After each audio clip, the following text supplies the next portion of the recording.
Assalomu alaykum, kanalimizga xush kelibsiz. E'tiboringizga xorijdan uy sotib olgan o'zbek mashhurlarini taqdim etamiz.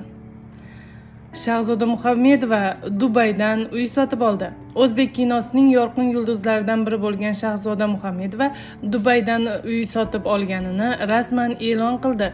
Uyning interyer dizayni va joylashuvi Shahzodaning nafis didini yaqqol aks ettiradi.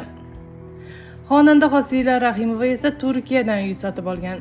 Estrada xonandasi Hosila Rahimova Turkiyaning kurort shahri Antaliyadan uy xarid qilgan.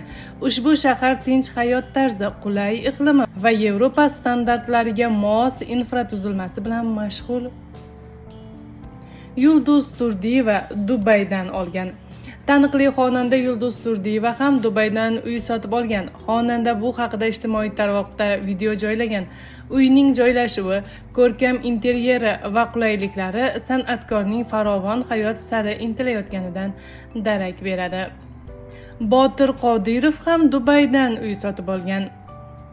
Yana bir mashhur xonanda Botir Qodirov ham Dubaydan uy xarid qilganini ommaga ma'lum qilgan. Bu esa Dubay o'zbek mashhurlari orasida nechog'lik mashhur joyga aylanganini ko'rsatadi.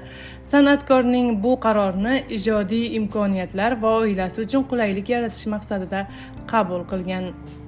Chechenka ham Dubaydan 3 xonali kvartira sotib olgan. Mashhur bloger Chechenka, ya'ni Gulzoda Abdullayeva 2024-yilda Dubaydan 3 xonali zamonaviy kvartira xarid qilgan edi. Uning kvartirasi shahar markazida, hashamatli turar joy majmuasida joylashgan. Kanalimizni kuzating va yulduzlar hayotidagi eng so'nggi yangiliklardan xabardor bo'ling.